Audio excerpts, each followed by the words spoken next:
Thomas ist ein erfahrener Krankenpfleger, der vor kurzem in die Intensivstation eines großen Krankenhauses in Deutschland versetzt wurde. Mit großer Vorfreude und ein bisschen Nervosität beginnt er seinen Tag. Er ist gespannt auf die Herausforderungen und Verantwortlichkeiten, die auf ihn warten. Der Wecker klingelt früh am Morgen.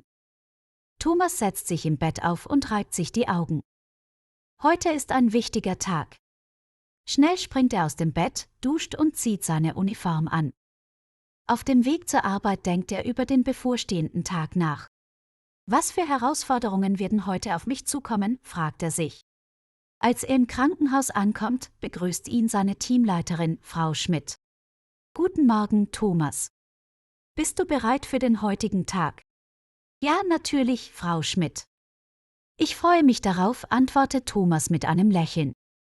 Sehr gut. Dann los, die Patienten warten. Thomas hat gerade seine Schicht begonnen, als ein Notfallpatient eingeliefert wird. Ein älterer Mann wurde mit einem schweren Herzinfarkt eingeliefert. Thomas und seine Kollegen Lisa und Dr. Fischer arbeiten schnell, um den Patienten zu stabilisieren. Jede Sekunde zählt. Thomas überwacht die Vitalwerte, während Dr. Fischer die notwendigen Medikamente verabreicht. Nach einer angespannten halben Stunde schaffen sie es, den Patienten zu stabilisieren. Das war knapp, bemerkt Lisa. Ja, aber zum Glück ist er jetzt stabil. Gute Teamarbeit, antwortet Thomas. Wenig später stellt sich Thomas einem ethischen Dilemma. Ein Patient benötigt dringend eine Transplantation, aber es gibt nur ein passendes Organ und 2 potenzielle Empfänger. Was soll ich tun, murmelt er. Er bespricht die Situation mit Lisa und Dr. Fischer.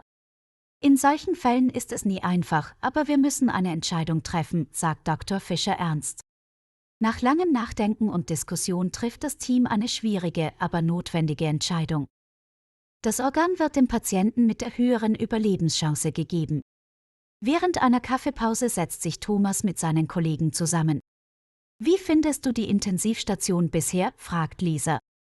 Es ist eine Herausforderung, aber ich lerne jeden Tag dazu, antwortet Thomas. Gut zu hören. Wir können immer mehr gute Pfleger hier gebrauchen, fügt sie hinzu. Am Nachmittag wird ein junges Mädchen nach einem schweren Verkehrsunfall eingeliefert. Wieder ist es eine Frage von Leben und Tod.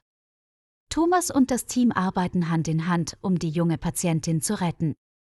Nach einer weiteren anstrengenden Stunde gelingt es ihnen, sie zu stabilisieren. Gut gemacht, Leute, lobt Dr. Fischer das Team. Ja, heute war ein harter Tag, aber wir haben es geschafft, antwortet Thomas erschöpft, aber zufrieden. Endlich ist seine Schicht vorbei. Thomas ist erschöpft, aber zufrieden. Du hast heute ausgezeichnete Arbeit geleistet, sagt Frau Schmidt, während sie ihn verabschiedet. Dankeschön, Frau Schmidt. Es war ein anstrengender, aber erfolgreicher Tag, antwortet er. Als er nach Hause fährt, reflektiert Thomas den Tag. Er hatte viele Herausforderungen gemeistert, schwierige Entscheidungen getroffen und war Teil eines Teams, das Leben gerettet hatte. Müde, aber erfüllt freut er sich auf den nächsten Tag, neue Herausforderungen und weitere Gelegenheiten, um als Pfleger und als Mensch zu wachsen.